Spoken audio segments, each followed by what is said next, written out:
हम प्लेन से अंतरिक्ष में क्यों नहीं जा सकते? आखिर हम लोग अंतरिक्ष में जाने के लिए बड़े बड़े रॉकेट्स का इस्तेमाल क्यों करते हैं, जबकि एक रॉकेट को बनाने में एक प्लेन से भी कई गुना ज्यादा पैसा और वक्त लगता है। पर इसके बावजूद भी आसमान की ऊंचाइयों में तो दोनों ही विमान उड़ते हैं। फिर एक स्पेस और एक प्लेन के बीच ऐसा क्या अंतर है कि प्लेन कभी भी आसमान को चीरकर अंतरिक्ष की यात्रा नहीं कर सकता और हम इंसानों को स्पेस की गहराइयों में नहीं ले जा सकता? आज के इस वीडियो में हम लोग इसी इंटरेस्टिंग सवाल का जवाब जानने वाले हैं। तो चलिए वीडियो को शुरू करते हैं।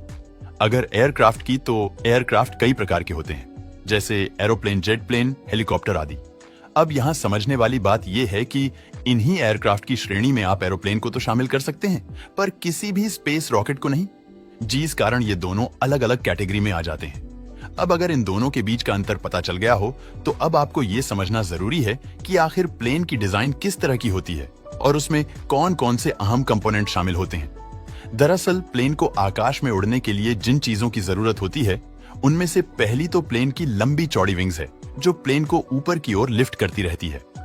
इसके अलावा एक हवाई जहाज का दूसरा सबसे अहम भाग होता है उसका इंजन, जो उसे थ्रस्ट देता है, जिसके कारण हवाई जहाज आगे की ओर बढ़ता है और बाद में हवा में उड़ान भी भर पाता है।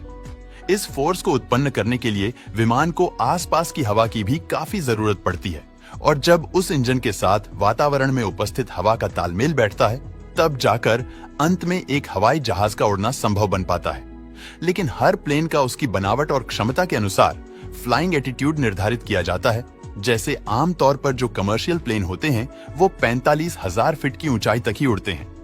इसके अलावा कुछ जेट प्लेन 51,000 फीट तक की ऊंचाई तक भी उड़ सकते हैं।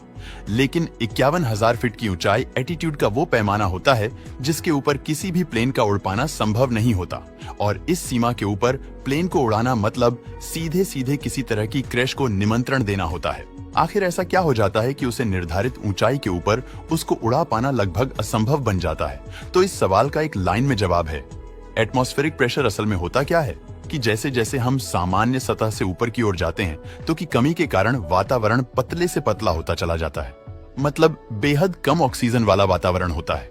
प्लेन के इंजन तभी संतुलित होकर काम कर पाते हैं जब उनकी थ्रस्टिंग फोर्स के लिए वो आसपास के वातावरण में उपस्थित हवा के साथ संपर्क करके प्लेन को ऊपर रखने के लिए सही फोर्स मेंटेन कर पाते हैं।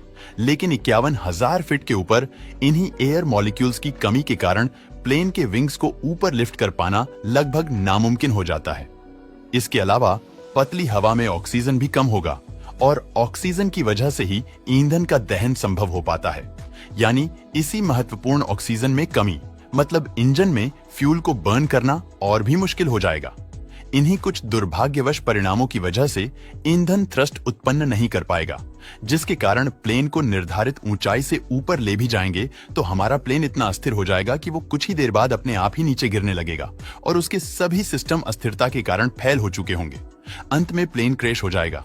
आखिर ये रॉकेट कैसे बिना ऑक्सीजन की इतनी ऊंचाई तक पहुंच जाते हैं? तो आपको जानकर हैरानी होगी कि रॉकेट के अंदर रॉकेट फ्यूल के साथ साथ उसे बर्न करने के लिए ऑक्सीजन टैंक भी लगे होते हैं। इसका मतलब ये है कि आसपास की परिस्थितियां चाहे कितनी भी विषम क्यों ना हो, ये बिना वातावरण के भी आराम से उड़ पाते हैं। लेकिन इस चीज का एक नुकसान ये भी है कि इस विशेषता के कारण रॉकेट काफी भारी भरकम हो जाता है। और जैसा कि आप जानते हैं कि किसी भी चीज को स्पेस में जाने के लिए धरती की एस्केप वेलोसिटी को पार करना होता है, जिसका मतलब है कि किसी भी एयरक्राफ्ट को धरती के गुरुत्वाकर्षण बल से आगे निकलने के लिए 12 किलोमीटर प्रति सेकंड की रफ्तार से आगे बढ़ना होगा। अब रॉकेट को इस गति से आगे बढ़ाने के लिए उसे अपने साथ ढेर सारा फ्यूल और ऑक्सीजन ले जाना पड़ता है, जिस कारण रॉकेट का वजन भी स्वाभाविक रूप से बढ़ जाएगा। वर्तमान समय में ऐसा कोई भी विमान मौजूद नहीं है जो हमें अंतरिक्ष तक ले जा सके।